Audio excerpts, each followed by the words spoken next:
Welcome to tonight. Thanks for showing up. I'm happy to present. I don't necessarily think that I'm an expert for really anything, quite frankly, but I've been doing it a while. I've spent a lot of money on things that maybe I shouldn't have spent a lot of money on, and yeah, I'm happy to share my experiences with you, and maybe you guys can learn something. If you've got stuff that you want to share as well, feel free, but we'll go ahead and dive right in. So tonight, about an hour tonight. It won't be too terribly long. We'll go through some introductions. I'll kind of tell you who I am, my background a little bit, and then we'll go through certain things, definitions, critical thinking. We'll talk about the first steps, and then we'll talk about useful skills and the next steps. The whole point of these 5 seminars is to build up to a point where we're understanding at a base level, a foundational level, realistically, what is preparedness? What are we preparing for? What matters to you in particular?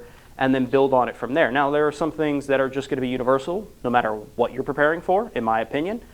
And we'll touch on those. That's kind of going to be the second portion of tonight's presentation. And then as we continue on, I talk about, I think the next one is building a kit. We'll talk about home and vehicle preparedness and readiness. We'll talk about communications. And then we'll talk about digital privacy and security, which is something that since the last time I hosted seminars in 2020 is a journey that I've gone through. And I'm glad to share kind of what I've learned so far and how I continue to educate myself. So we'll dive right into tonight. The very first thing I have to say is questions are absolutely encouraged. I wouldn't be where I am or have the knowledge that I do without asking questions of people who know more. I'm not saying I know more than you. So quite frankly, what makes me certified or the person that should be standing up here in front of you talking about it? Absolutely nothing other than I'm the one that raised my hand and said, I'll do it. I want to share, I want to give back. And as we get into this, you'll understand that preparedness is not a lone wolf thing. Preparedness is a community thing. What your community is entirely up to you. But it cannot be, in today's society, especially where we live, a lone wolf approach. But if you have questions, ask it. I might ask you to write it down, right? Because you might be stealing my thunder a little bit, but if you have a question, ask the question. So first things first, definitions, preparedness. What the hell does that mean? What is preparedness? Is preparedness the doomsday preppers thing that was on the TV show? I really hope we're well past that stigma at this point. Preparedness is defined 2 different ways, one by Merriam-Webster, one by dictionary.com, but basically it is the state of being prepared or readiness, right? And then there are some synonyms over there, but the ones that really catch my eye are kind of the last 3, attentiveness, vigilance, and watchfulness. So to me, preparedness is being ready for an event or specific events for yourself and others. That's preparedness to me, right? So everybody's got vehicle insurance, everybody's got homeowners insurance, probably because you have to, right? Because the loan people that gave you the money said you have to carry this because we're not holding the bill at the end, but you have it to protect yourself. You're preparing for an event of a complete loss of your home or vehicle, and then you don't want to be stuck with the bill. Everybody, to some degree, has preparedness in their life. Some more than others. Some don't even know it. Who carries a flashlight? Show of hands, come on. 2. 3, my hope is that by the end, everybody here carries a flashlight. We'll get to that when we talk about building a kit, but I'll give you a sneak preview. I believe that the flashlight is the most important tool you can carry on you every single day. And I'll explain why in that one, so there's a little teaser for you. So first thing, okay, we've defined preparedness. It's being ready. Well, being ready for what? I believe that most scenarios, most events could be broken down into about 6 categories. There's probably a couple more, but these are the 6 that I have, right? You've got violent, nonviolent, medical, you've got some other ones up there, environmental, of course, and social. Social could be, social could be intentional or unintentional, right? Also, some of these are things that we, as people, can control. Some of them we have absolutely no control over. Depending on your personal beliefs, we may or may not contribute to the environment. Personally, I think Mother Nature will do what Mother Nature will do. It's not something we can control really at all. That doesn't mean we're not doing bad things and making things worse, but you get the idea. The scenario is listed first for a very specific reason. You cannot start to prepare until you know what you're preparing for, right? So when we talked in 2020, we listed a whole bunch of scenarios out. I mean, we must have had 30 of these things listed on a board. And we kind of broke them down into these categories. There was kind of a common theme, though, and that's the last one on here, medical. An event or a scenario may not start off as a medical event, right? If you look at the last two, vehicular and medical, you could have a flat tire on the side of the road. I would say that's a vehicular, non-violent event, right? That didn't crash, nothing happened, just got a flat tire. But then a car comes by and strikes you while you're changing your tire, turning it now into a medical event, right? So events and scenarios may cover more than one category. An environmental event might turn into a violent event if people are looting or something like that, right? It may also turn into a nonviolent event. People might say, hey, this storm rolled through, where's our water? Why is it taking 5 days to get here? Stuff like that. The scenarios that you come up with on your own are going to be unique to you. I'll give you an example. If you live in a floodplain, you should probably prepare for the event that water will rise. If you live on top of a mountain, probably not something you're going to need to worry about, right? I'd be more worried about lightning strikes on the top of a mountain than a flood. Don't let somebody bully you into preparing for an event they're preparing for, right? Ultimately, it's going to come down to you. What do you think you need to prepare for? Vehicular, we all drove here tonight. Everybody drives a car, everybody rides in a vehicle. I think it would be wise for everybody to, somewhere on their list, put car crash, right? At some point, you're probably going to have to prepare for the event that your car will run off the road, or you will run out of gas, or you will have a flat tire, or you will be in an accident. So preparedness is not just the sexy stuff, the zombies and all the flesh-eating stuff and whatever. Is Walking Dead even still on at this point? I don't even know. But you get the idea, right? Everybody wants to prepare for the stuff that is cool, that catches eyes, that I'm just going to stack my guns and ammunition and I'll be good with the zombies. I've got a machete and a baseball bat wrapped in barbed wire. Cool. Well, that may not be the most likely scenario for you. Everybody's going to have scenarios that are specific to them, their communities, and quite frankly, their location, right? So again, if you're in a floodplain, probably prepare for a flood. Next, of course it's not going to work, is it? Why would it? Assets.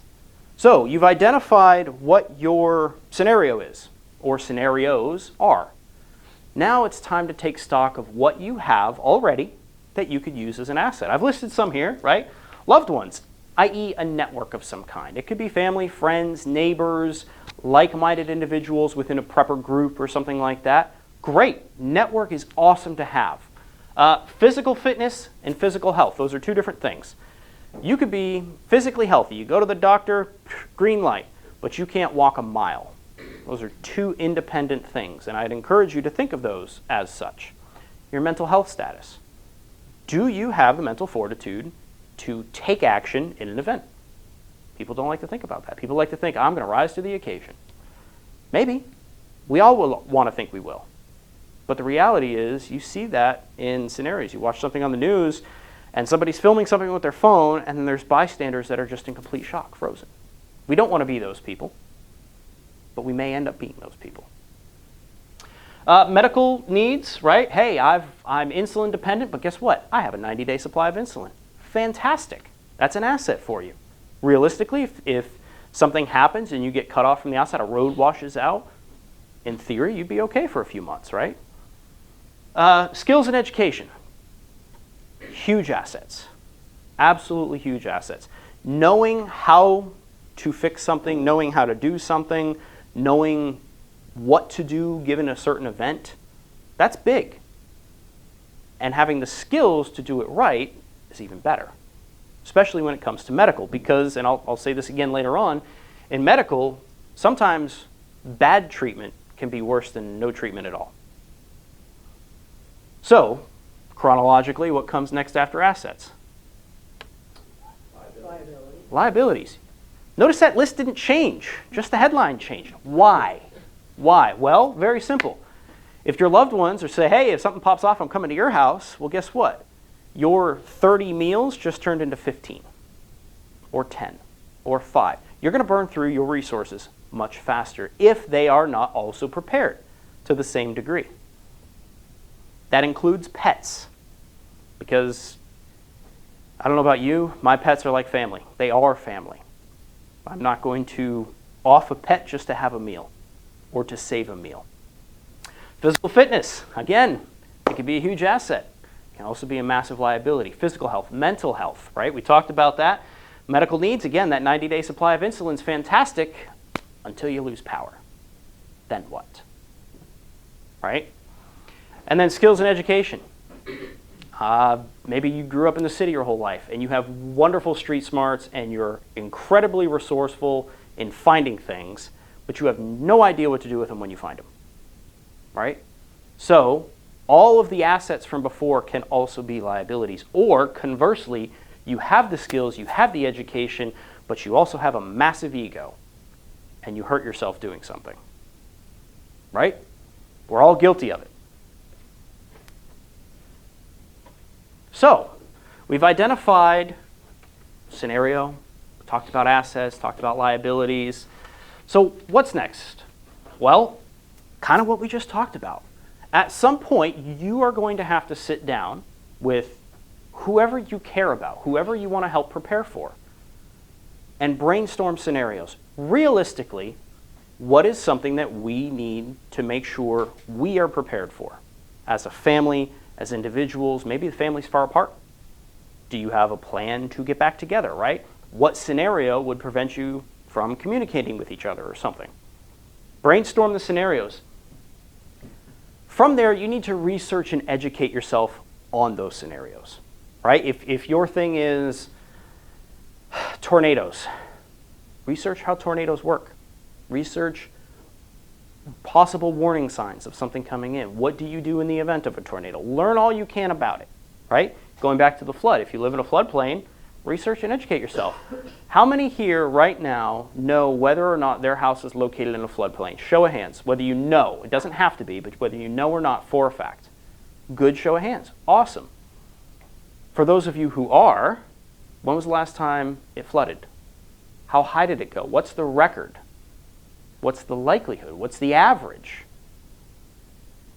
What can you do to possibly mitigate some of that stuff? And research and educate is well before number 6, right? So then you've got to develop a network.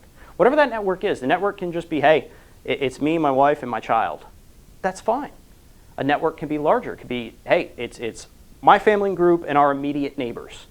Or I'm part of a prepper network and we look out for each other. That's wonderful. But understand, we're all human beings and we're all going to look out for the people we love. If I'm part of a prepper group, I might care about those people, but I care about my family a whole lot more. So I'm going to make sure that they are taken care of. It's no different than a law enforcement officer. People think, hey, if something happens, the cops are going to be there, in let's say an environmental event, hurricane or something rolls through. But what you fail to remember sometimes is those officers live in the same communities and their families are affected the same way. Yes, they have an obligation to go to work, but so do you, right? Even if you work at a desk job, let's say you do data entry, there's nothing wrong with that. It's a great paycheck. But if it came down to I have to go to work to do data entry or I have to make sure my family is safe from the storm, which would you choose? Therefore, which do you think those public safety and first responders would choose? Just remember that. I'm not saying they're all going to stay home and forget you guys, but understand that your preparedness and your safety is something you need to take into account. Establish a plan. Establish a plan that includes the best case scenario plan all the way to the worst case scenario plan, and then make sure everybody knows that plan. The last thing you want to do is have something happen and then go, oh shoot, what do we do? It shouldn't be, oh shoot, what do we do? It should be immediate action. Hey, everybody knows we're We're doing this. We knew this was going to happen. We knew the basement was going to flood. We know where the buckets are. Let's get the pump out. Let's make sure it's plugged in, that kind of stuff.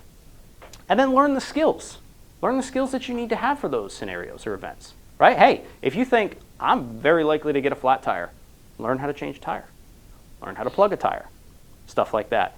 Then, once you've done all of that, you can start buying stuff. Going back to learning the skills, take a class, right? Coming here tonight is a great first step. Take a class. Learn as to what an instructor has already done. Learn from them. They're going to teach you. They're teaching for a reason, because they're passionate about something or because they have a fair amount of knowledge in that area. Also, it's a great opportunity to ask that person, hey, what should I buy? Do you want to know why? Because they've probably spent a whole bunch of money buying things and testing things only to find out what works and doesn't work. Right? Procure supplies that will help during the scenarios. Don't go cheap on things that matter. You do not want the cheapest fire extinguisher. You do not want the cheapest tourniquet. You want the best fire extinguisher that your money can afford. You want the best tourniquet that you can afford.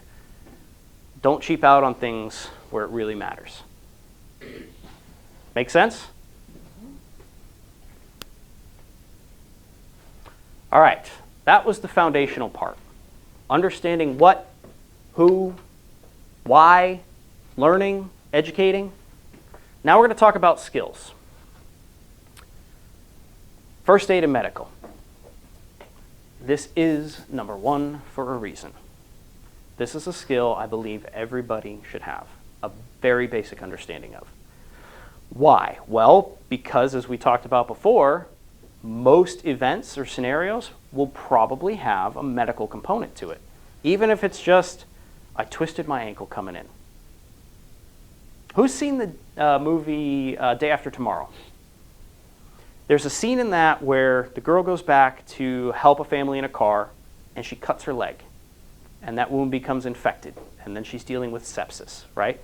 So this scenario, this event, was this huge end of days storm, or storms, there were 3. But it turned into medical because she cut herself. And they had to treat her. And thankfully, they were all genius whiz kids and they knew how to do that, and the ship just happened to have antibiotics. Anyway, you're far more likely to need to treat a wound or an ailment or something during any given event. Car crash, hurricane, whatever it is, you're far more likely to need to do that than something else very specific, right? Additionally, everybody likes to prepare for, again, going back to the zombies part, everybody wants to prepare for the traumatic events. The car crash where I had to put a tourniquet on an arm and a leg and then throw a chest seal on somebody, and that's absolutely knowledge you should have. But understand that you're more likely to need a Band-Aid and ibuprofen or Imodium, right? Than you are morphine, tourniquets, packing gauze, that kind of stuff. Doesn't mean you shouldn't prepare for traumatic events or learn how to treat those folks. Absolutely. But don't forget about the most likely stuff that you're going to run into. Bumps, cuts, scrapes, twisted ankles, broken bones. Do you carry SAM splints? Do you know how to make a field expedient splint out of sticks or something in the woods? Do you carry an ACE bandage in your medical supplies? Do you have a basic first aid kit in your vehicle? Things like that. That's what I believe is most likely, regardless of the event, and that's why I put medical at number 1. Now, on each of these, I will put a resource. This one happens to be Prep Medic on YouTube. He's a SWAT medic. He has done traumatic event stuff, and he's obviously done a lot of the boo-boo stuff. So, number 1, I believe, is first aid and medical. And like we talked about, bad treatment can absolutely be fatal.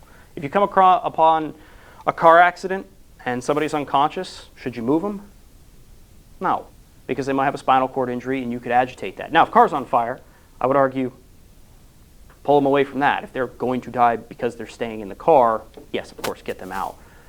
But understand that under general circumstances, that's probably not advised. Next one, gardening, hunting, i.e. harvesting your own food of some kind. Why? Why would I put that as a skill? Well, very simple. Who lived through the last 2 years? Yeah, me. Who saw the supply chain absolutely go to crap? Yeah. Who saw the recalls on the spinach and the lettuce for E. coli and the ice cream had listeria in it there for a little while too, right? So, right. it happens, right?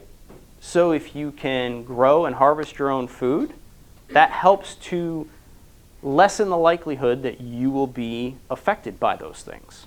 Supply chain, foodborne illnesses, things like that. Also, mental health benefits. Who's got a garden in here? Couple. It's been said that the garden is people's happy place. Come home from a long day work, things didn't go right, you're like, you know what? I'm just going to go get my hands dirty. I'm going to go dig something up, I'm going to harvest something, I'm going to prep for next year, I'm going to turn the soil, I'm going to fix the compost, whatever that is. You go out, you get your hands dirty, all that kind of melts away. There's absolute mental health benefits. Physical health benefits. Who's gone hunting before? Show hands. Who hiked about 6 miles before they figured out they were in the wrong spot or didn't have the right... Yeah, exactly. There's a lot of physical benefits to that. You get out there, you start hiking through the woods, oh, I forgot something. Or, oh, this is the wrong spot. Or, man, I should have set my stand up over there. Whatever it is, right? You're hunting, you're probably doing a lot of hiking. Physical stuff, of course, good stuff. Short and long-term benefits. Short-term benefit, you have food, right? Long-term benefit, you can grow food if something catastrophic happens. The resource for this one, Homesteading Family on YouTube. They're all going to be YouTube ones, but of course there's a lot of stuff out there. So I'm just going to give you one. Homesteading Family. Next, food preservation. Well, you've got all this food you just harvested. That's fantastic. What about preserving it? Well, preserving it comes in many different forms. Dehydration, freeze drying, vacuum sealing, whatever it is, freezing, jarring, canning, whatever you call it. Those are great resources and skills to have because typically they're renewable, especially the canning aspect of it, or jarring, depending on what you call it. The jars, provided they're not cracked or chipped or broken, you can reuse those. It's usually just the lids that you have to replace, and even that you can get by if you needed to on probably a use or two, maybe 3 out of those. The good thing about food preservation is kind of that 4th point up there, the ability to buy in bulk. Let's say you're not at a position where you can grow your own garden or go hunting, right? Maybe you have no public hunting lands, you don't own land yourself. Buying in bulk and being able to preserve that stuff can absolutely come in handy, right? If you go to Costco, BJ's, or Restaurant Depot, something like that, you go in, you get what you need, and you go home and you can portion it out to whatever you need or want. That way you know when you take this thing out of the freezer or something like that, it's exactly the amount you need with no extra waste. If there are other ethical or ecological concerns that you have, the gardening and hunting is fantastic because you know it's ethically sourced, right? You shoot your own food, you grow your own vegetables, whatever it is. That's an ethical part. Here, less waste, less styrofoam, less plastics. There are ethical components to all of these as well. Health benefits, the good thing typically with freeze drying, canning, dehydrating is the need for less chemicals than in, say, a canned good. It's not to say a canned good is going to kill you. It's not. But typically what you're doing there is it's all natural stuff. And I know that non-GMO and all that stuff is very hot button word today, right? But all natural, there's something to be said for organic and all natural. And if you do it yourself and you preserve it yourself, you know exactly what went into it. Your resource here is called the Provident Prepper on YouTube. Next, so we've got gardening, hunting, food preservation. What about organization? We need a place to put all this stuff. I'll give you the resource right up front, the Urban Prepper on YouTube. Who follows the Urban Prepper? Anybody? Follow the Urban Prepper. He is a wonderful resource for so many things, and he lives in the Pacific Northwest and had to endure the, let's call it social unrest that happened up there over the last couple years. And he learned a lot from it, and he shares his experiences and knowledge that he has with you on his channel. Great resource overall, but organization, he's got this chart here, and I swear he's an engineer. That is just way too...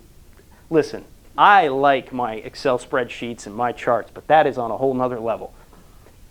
Very smart individual, but organization is something he takes to heart. It's called The Color of Prepping, is something that he does, and it is awesome. If you need to figure out a place to start, go there. Now, who here thinks they're organized? Show of hands. Hey, I'm an organized person. I got like 3, 4. Come on, anybody? All right, who here thinks they're an unorganized person? Gosh, it's all over the place. Okay, there were fewer hands than there are people in this room. That means y'all didn't vote. Somebody didn't vote. Is there a place in the middle? The gray area, the moral gray area. No, all right, so here's a quick test. This is where you all get to join along. Everybody take out your phone. Seriously, take out your phone. This is going to be a fun one. Unlock it, open it up, get to your home screen. Aww. There you go. All right, open your Photos app. You take a picture with your camera, your phone's camera, it goes somewhere, open that. All right, where all the pictures go is called something. It's usually called the camera roll or camera or something like that, right? All right, everybody put your hands up. Everybody put a hand up. Every single person in this room, hand up. All right, if that number in your camera roll is less than 30, put your hand down. If that number in your camera roll is less than 50, put your hand down. Still a lot of hands. 100? All right. 200? 500? 1,000? You get the point? All of that to say, who has tried to send somebody a picture and had to figure out where the picture was in their camera roll based on the other stuff that's in the camera roll? Right. And then you got to think, we went to Disney in February, and I took that picture right before we went to Disney. Okay, guess what? That was 6 months ago. Move it. Organize it into folders, right? Then it's, hey, I'm just going to go to the Disney folder. I know all my Disney photos are in there. You can organize it by month. Hey, this is my January month. January of 21. I can go back there. I know I took that picture there. Organization comes in many forms, but that was an easy one. That is one that gets a lot of people. They think, yeah, I'm an organized person. What's your camera roll look like? Oh, 1,000 photos in there, huh? Okay. Maybe not as organized as you thought. You could take that and share that with your friends. That's a good one. What did you learn tonight? Well, I learned that my cell phone's kind of a mess. Here's another good one. If you look at your recent call list, when's the last time you deleted that recent call list? You do it all the time. Oh, fantastic. Yeah, I do it all the time too because it's all spam. Yeah, exactly. One more thing. Exactly. You know your phone does all that organizing, right? You can just type in dogs, get dogs. You can type in the day. You get the day. You can type in the month and the year. So come back in October when we talk about digital privacy and security. Oh yeah. iPhone? Yeah. Very secure. Horribly private. Those two are not the same. Money savings, right? If you do all this canning and storage or preparedness of any kind, wouldn't it be nice to know exactly what you have so when you go to the store you don't think, do we have salad dressing at home? Oh, I forget if we have salad dressing at home. And then you end up buying it and you had 2 salad dressings at home. Now you have 3. Organization is a big, big thing. Vehicle maintenance. A properly maintained vehicle is far less likely to cause an accident. Ultimately, that means you will be safer on the road, and so will everybody else driving around you, right? Of course, of all of the skills that I list, this one is the most likely to have an immediate and tangible return on investment. Because every time you go for an oil change right now, if you go to a service center or something like that, it costs you money. It might cost you $100. You can do it yourself for 30 or 40. Air filter, cheaper to do it yourself. Plugging a tire. My wife's vehicle, her last vehicle, she got one of those surveyor's nails, big old things in there, and I plugged it, and it lasted 60,000 miles on a plug. Saved her about $250 just by plugging it. Vehicle maintenance is something that if you own a vehicle, regardless of what it is, it could be a motorcycle, could be a moped, could be a skateboard, knowing how to maintain it is something that I encourage you all to have a basic knowledge of. I'm not saying you need to tear down the engine block and rebuild it, but knowing how to do little things will help because over time, you'll then be able to say, hey, you know what? I hear a funny noise. I think I know where it's coming from, and based on where it's coming from and the noise that it's making, I think I might know what it is. Then, when you walk into the mechanic or the auto parts store, you don't have to be the person making chicken noises out front trying to explain what their car was doing. You want a good job as a stand-up comic? Go work in an auto parts store. You get a lot of good material, I'm sure. Your resource here is a YouTube channel called Chris Fix, all one word. He uses simple hand tools, and he fixes about everything. His most recent one, I think, was how to get dents out of your car, which, great resource, right? Great knowledge to have. Somebody opens their door in the parking lot and dings yours, now you got to know how to get a dent out. All right, next one. Land navigation. Now, why, in the digital era, would I say land navigation? Well, it's very simple. Go ahead. EMP blast. EMP, great. EMP was on the list from 2020, absolutely. What is an EMP? Here's a pop quiz. You can't answer now. Sorry. Electromagnetic. Electromagnetic pulse. From what? What would cause that?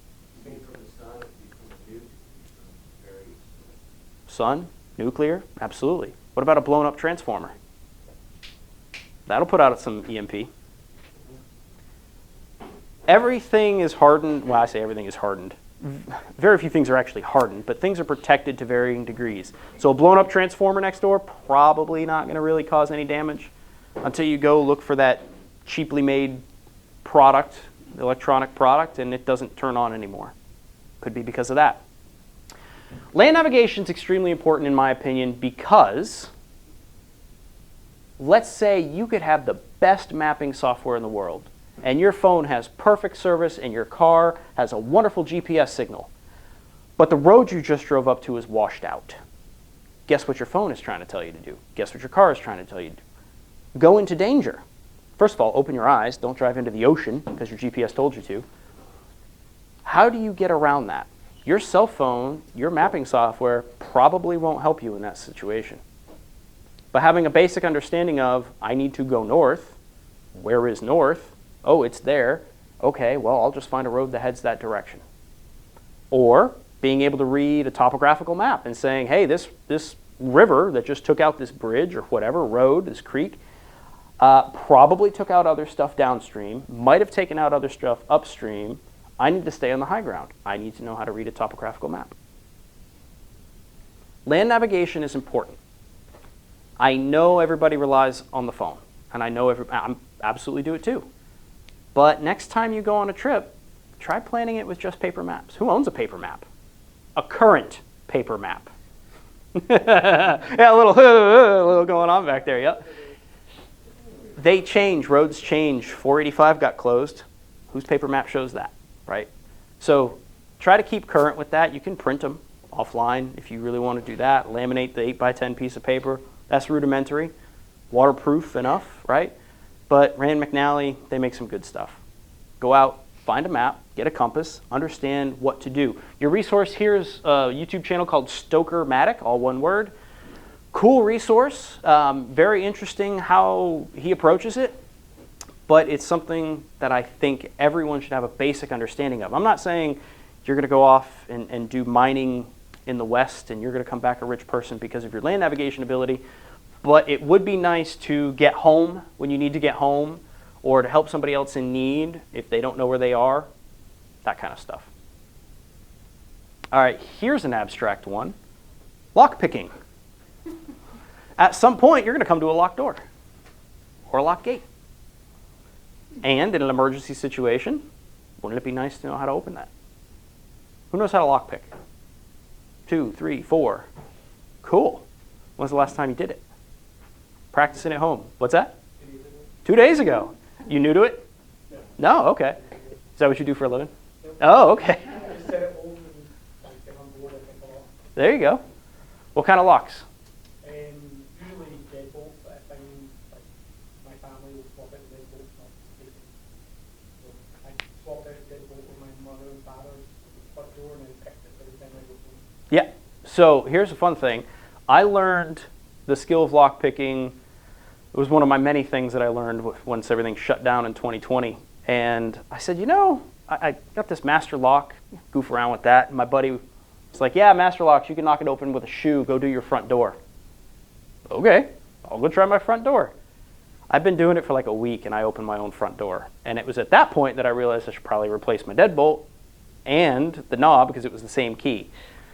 Up here, of course, gain access to a car or house to assist someone.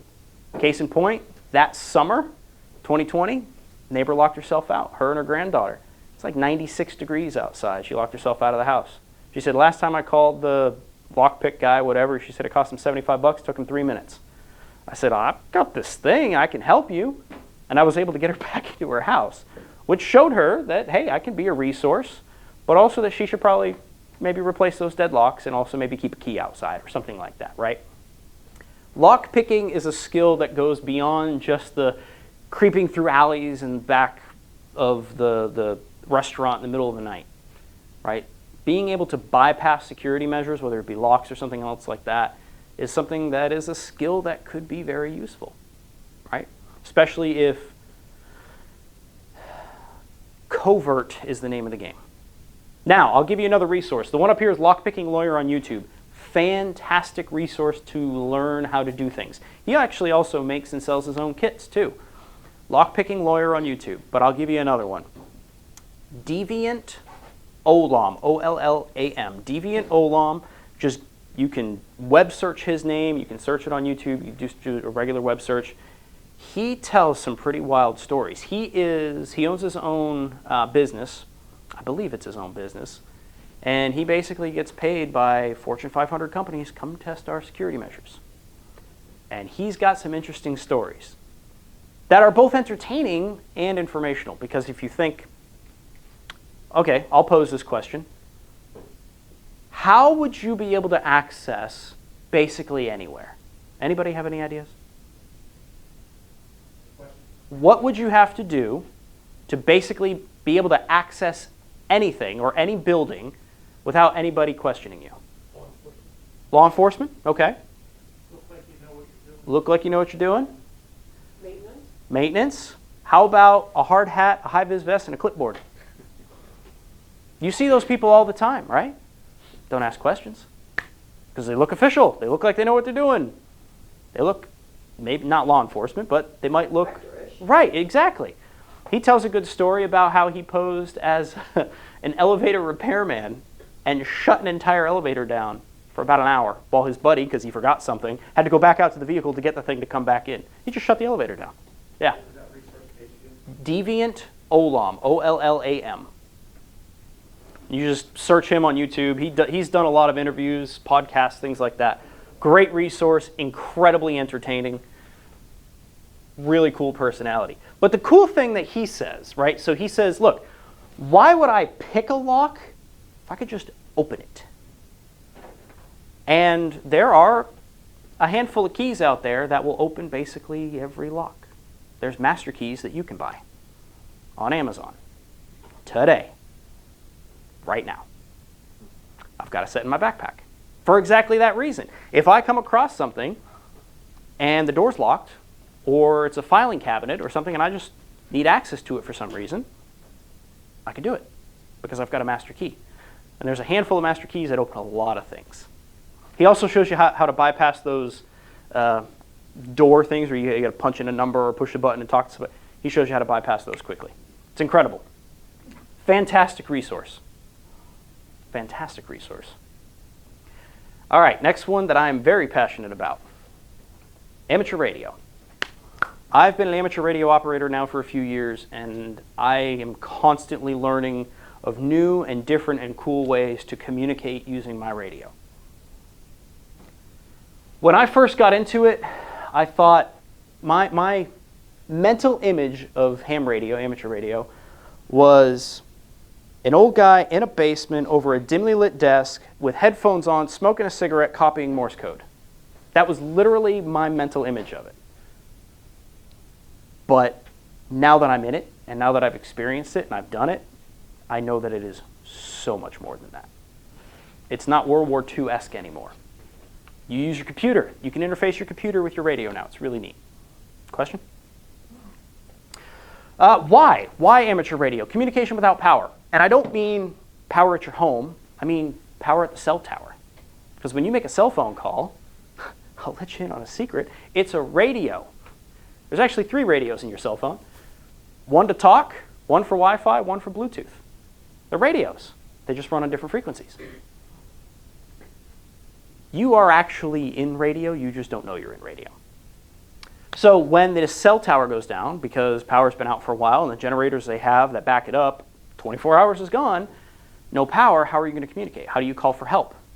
Who remembers the volcano that erupted off the coast of Australia, I think it was last year? Anybody remember seeing that? Go look that up. The blast was absolutely awesome in the definition of the word, purest definition of the word. The sonic boom actually traveled around the world 3 times. Absolutely incredible. But the people that were closest to it, obviously you have a volcano just completely let go. How do you get communications out? Amateur radio. Amateur radio was the first one in to get communications into and out of that affected area. Same thing in most times like Haiti, earthquakes. Amateur radio is usually the first one to have communications in, first one to have communications out, and sometimes for a long time. Radio is very important. It says communications over a great distance. I put that on there because, yeah, absolutely. I can talk around the world on my setup. But my communications only have to go as far as I want them to go. They can go next door, or they can go to Spain. Whatever I want them to do. I can tailor it that way so my message gets as far as I want it to go. A lot of people think, well, I've got a cell phone. Why do I need that? Because your cell phone is one-to-one communication. You pick up your phone, you call somebody, right? What if they don't answer? What if they can't answer? Radio is one-to-many. I send out my call, and whoever hears it can respond back. So it's almost like a yelling help in the woods kind of thing. You don't care who hears you, you just want somebody to hear you. Radio is that way. Your cell phone, not necessarily that way. Concealed communications if cell service goes out.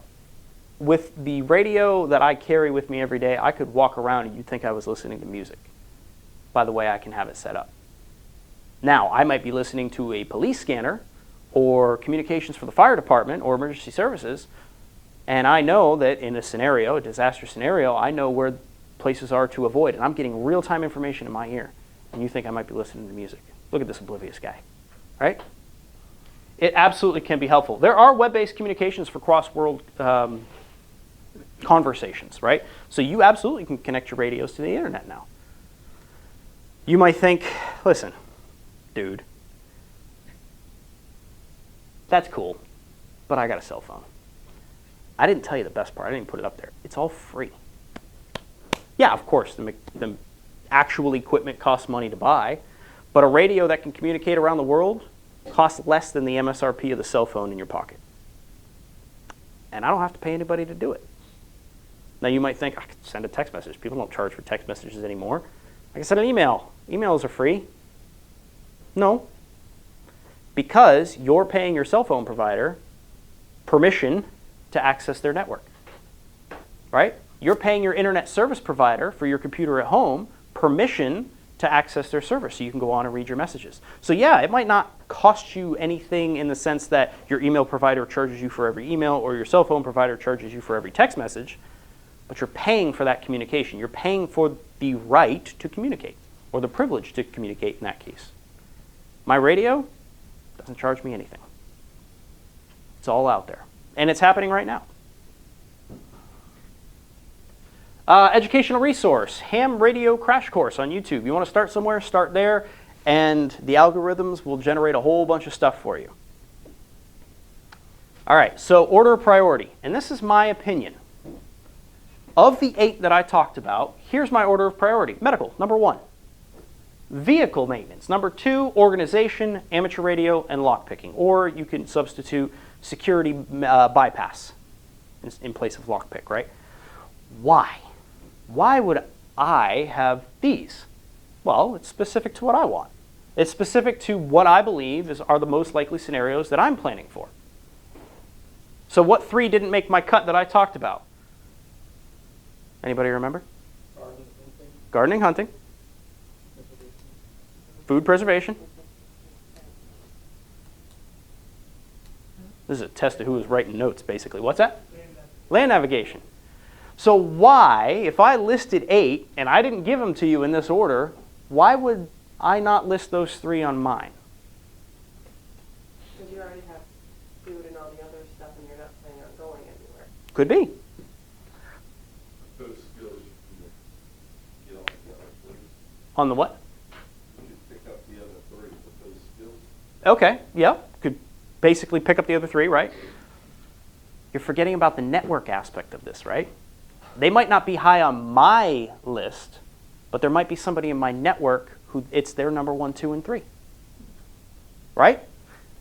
Having said that, I encourage you all to not rely on somebody else for your preparedness. It's your responsibility to prepare for yourself. Now, you can maybe rely on them for some aspects, but I would discourage complete reliance on them. Does that make sense? Because we've all been let down. Somebody was supposed to show up on time, they didn't show up on time. Or they didn't show up at all, and they didn't, oh yeah, sorry, something came up, I wasn't able to, well, thanks for letting me know. Those are not the people you want in your preparedness network, by the way. So, next steps. We've learned about some stuff, maybe some skills that we should go home and maybe learn or hone. What's next? Well, continuing education. You do not have to be an expert. I talked about this with the vehicle one. I don't expect you all to be experts in everything, but have a basic understanding of some things. Think jack of all trades, master of none. I know the saying is a whole lot longer than that, but that's the saying that everybody knows. Think jack of all trades, master of none.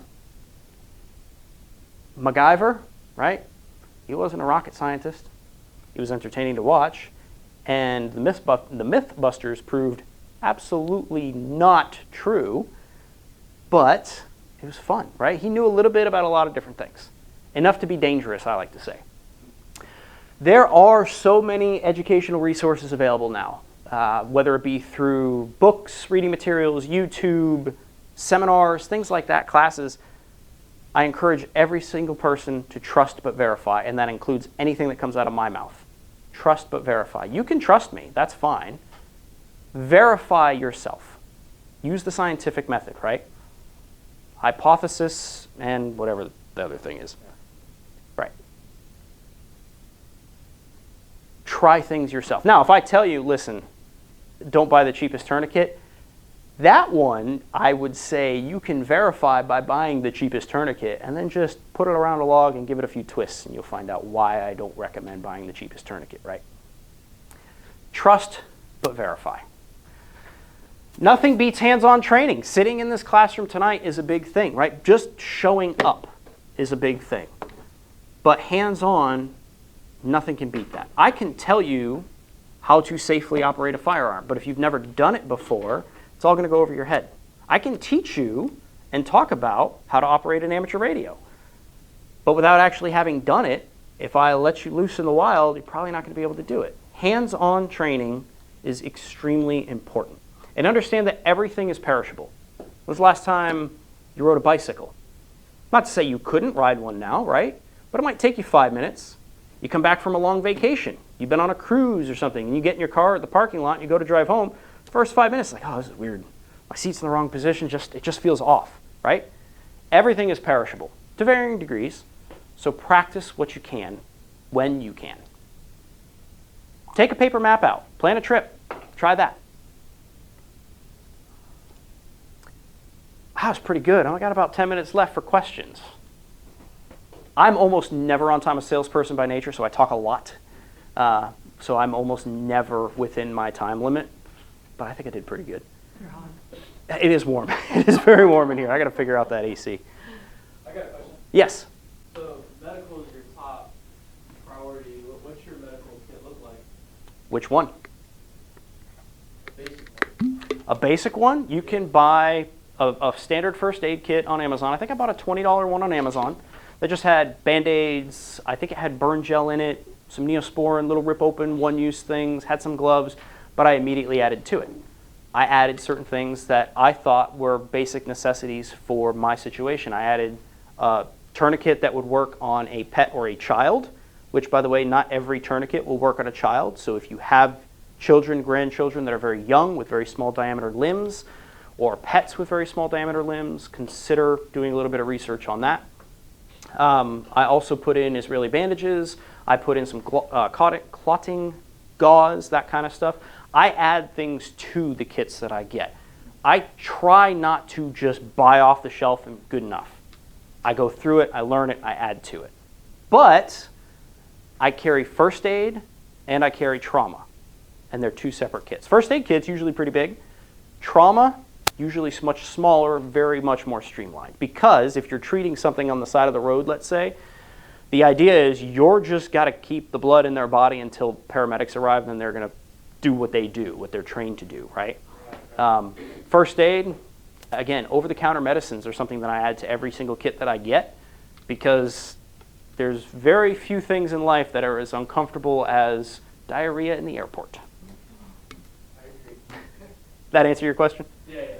What you got? Well, you partially answered it. You said which one. I was going to ask you how many kits you have and where do you have them saved? So I would say, where are you most frequently? If you're in your kitchen a lot, there's probably some knives in the kitchen. You should probably keep a first aid kit in the kitchen, right? Something in there. I'm not saying you need to keep a tourniquet in the kitchen, but if you want to, do it. You probably also have a fire extinguisher either under your sink or in the pantry somewhere, right? Probably keep a fire extinguisher in the garage. Well, you probably have power tools in the garage. Maybe put a medical kit wherever you put a fire extinguisher. Vehicle, first aid and trauma. Keep both in my car. I travel with my EDC bag that I carry, has first aid and trauma in it to varying degrees. But every bag typically gets something. Even the bag that I send my child to school with has, at the bare minimum, first aid. What other questions do you have? Comments, yeah.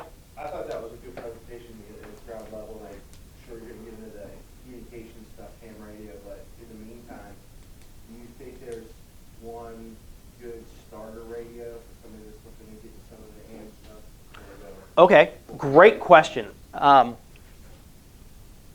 What do you want out of radio? What do you think you want out of radio?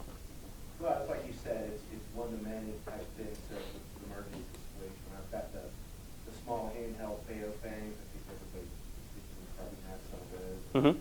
Got them configured for the local scanners and all of that. And I also have one that would give me better battery life that in case power does go out. Just something to get updates, something to maybe communicate with local communities. So honestly, I was going to recommend two things. If you said, look, I just want to hear what's out there, I want to be in the know of communications that are going on around me, there's something called an SDR. That's a software-defined radio, SDR. It's like $35 on Amazon. It's a little USB stick you plug into your computer, and it comes with its own antennas, and you can hear in the clear communications, i.e. no encryption or encoding. That is a great first way to think, this whole radio thing is, do I really want to? It's like $35. You spend it, you have it. The next thing, if you want to actually push the button and talk and transmit, was going to be a Baofeng. Get a Baofeng radio. They're inexpensive, $25, $35, right? And it's enough that you can hit local repeaters, you can talk over further distances than you can with like a walkie-talkie pack from Walmart or something. Look at SDRs, the software-defined radios, and then Baofeng would be the next step. Now from there, Can you spell that? Baofeng. Yep. But how would I take it? So I have people all over the country, family all over the Mhm. country. So I just wanted to buy everybody the same radio so we can talk with each other. Is that So, possible? right, so that's a great question. So communication, I talked about with radio, it's how far do you want to go? I can go as far as the next house, I can go as far as around the world. You pay to play. Honestly, it's how far do you want to talk? How deep are your pockets? You could buy a $1,000 radio, talk around the world. You can buy a $25 radio and talk next door, right? Yeah, but you want to be able to speak to your family. I understand that. They also have to be licensed in where they are. So that's the aspect that comes into this, is licensure. And here's the thing.